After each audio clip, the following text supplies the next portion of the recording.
Right, so the other day I did that little video of the Line 6 Pocket Pod, because I've had this for a little while. I kind of got it as a bit of a thing to see if I could do the job of a Strymon Iridium, essentially, with a Pocket Pod.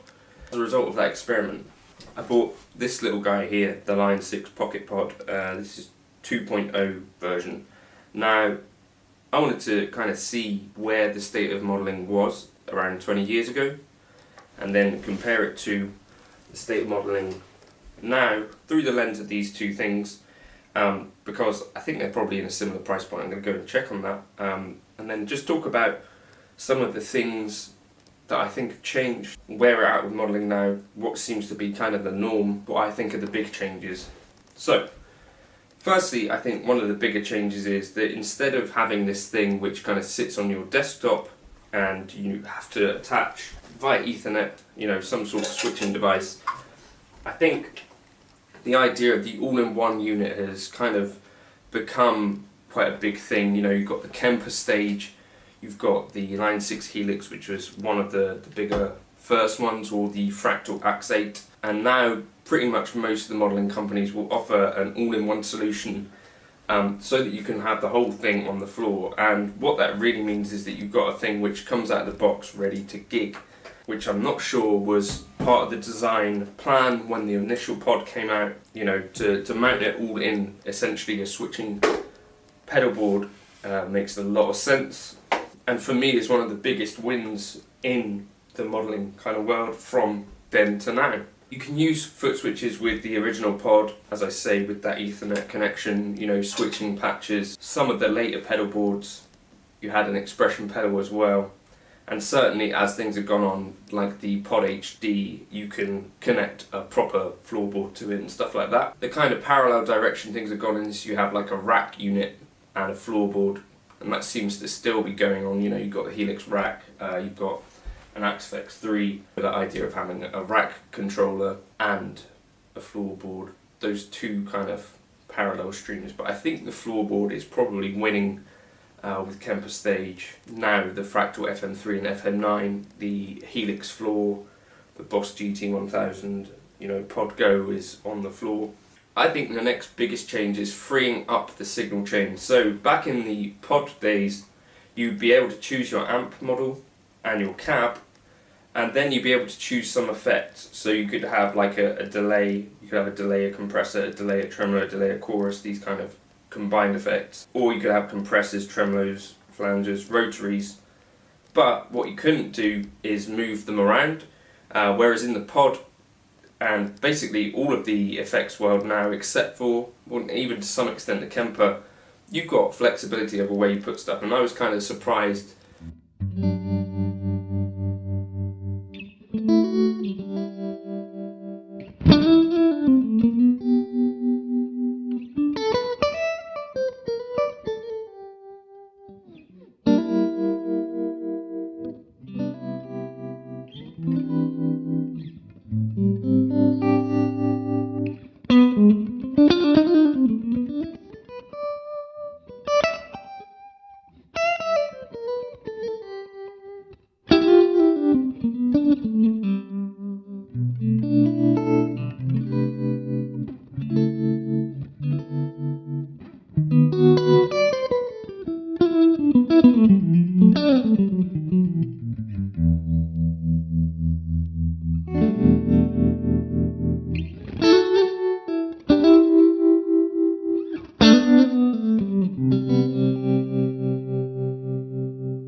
Things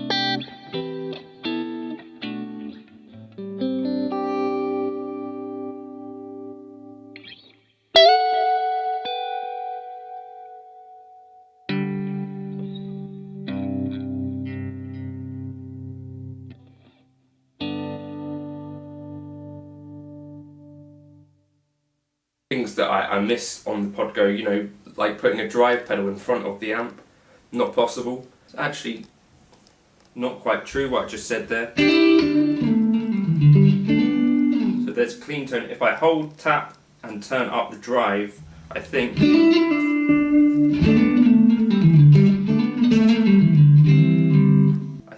can act a drive pedal in front of your whatchamacallit. Also, I think if you hold tap and then turn the treble control, you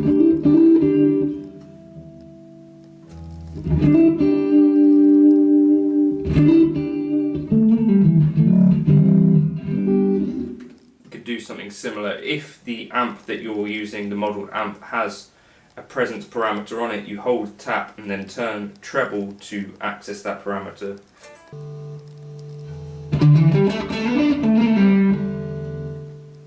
I don't know if it's making a difference. You know, so ideas like, okay, I'm going to put a tube screamer in front of whatever to boost the front of the amp. We're very much used to that in the modern kind of modelling world, and that idea of being able to put stuff after the cab, between the cab, in front of the amp, all this sort of stuff that we kind of take for granted now was not possible back in the day. And the other massive thing that I've kind of been missing is having an EQ. So with Podgo, you've got lots of choices for EQ, and you've also got global EQ.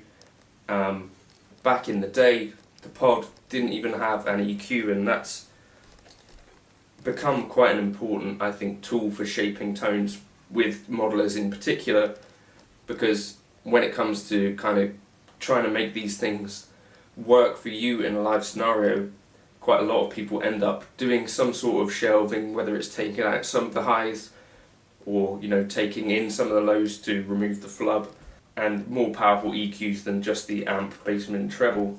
Now on the front of here as well, you've got things like a tuner and a noise gate, and typically, you know, that's the sort of thing that you're going to want still in a modern modeler.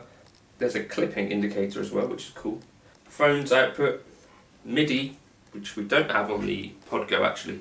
That was one of the things that we lost from Podgo, the MIDI. But in terms of this being updatable, I think you had to update the whole EEPROM chip, I think. Whereas this, obviously you plug in via USB, and then you've got things like IRs, as well as a whole world of effects that just aren't on here.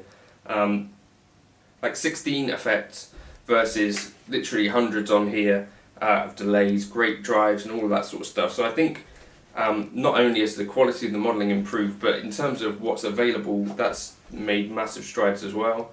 And you still get decent tones out of the Pod, yes. Would you still gig the Pod? I don't think so, given how much you can do with modern modelers. You know, I can't really see myself going out and gigging with this.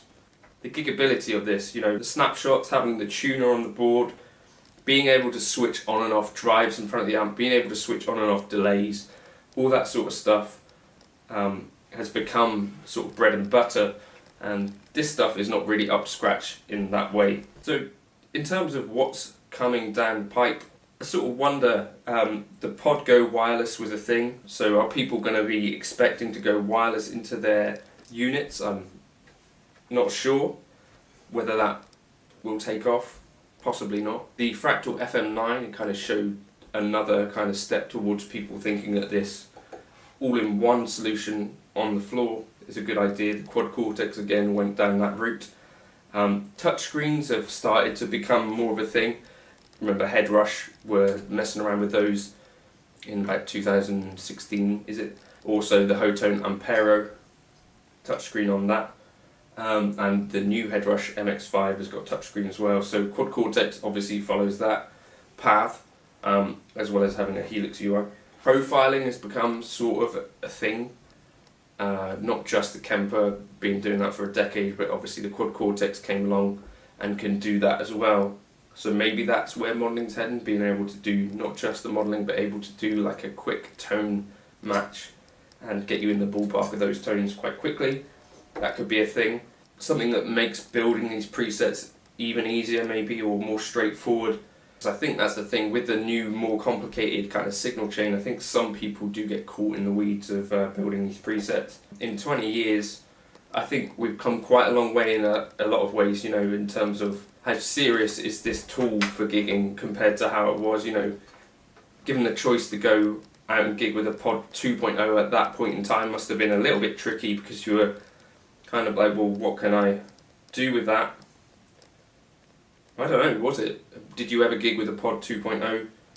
Did it work for you? Whereas, you know, gigging with any of these modern modelers, the ones that have like proper, you know, 4 kind of sounds available on them at the floor, at the touch of your foot tip, finger tip, you know, where you can switch between snapshots quickly, that sort of vibe, or, you know, like on the Fractal Stuff scenes, or the Cortex World snapshots scenes.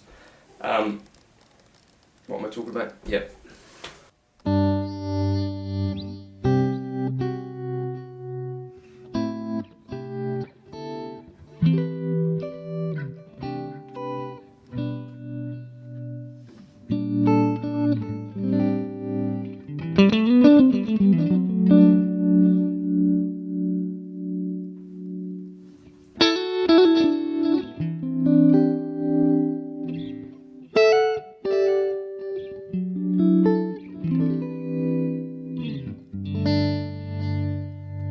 In terms of the actual sound of the Pod Go, I'm kind of enjoying some of it, but I have to say I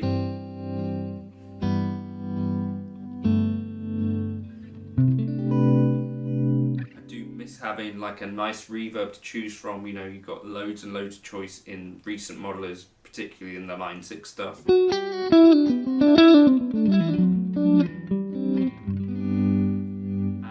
Some of the dynamic range of the more modern modelers is quite a big difference. So if you look at like the waveform of the Pod versus the Pod Go, there's less varied dynamics with the Pod, and I think in some ways that might not always be negative. But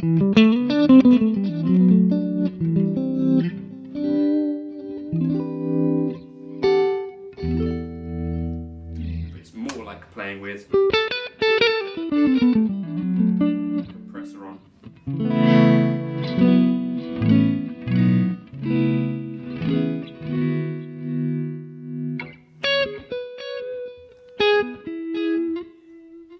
And I miss some of that ability to control the various effects on the face of the unit. It's not really that tweakable. So you just kind of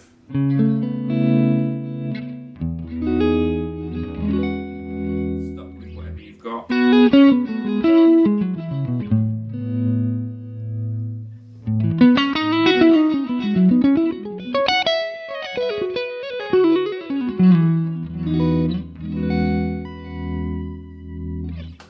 But yeah, that's the Pod 2.0, and a little summary of where I think things have improved, I guess.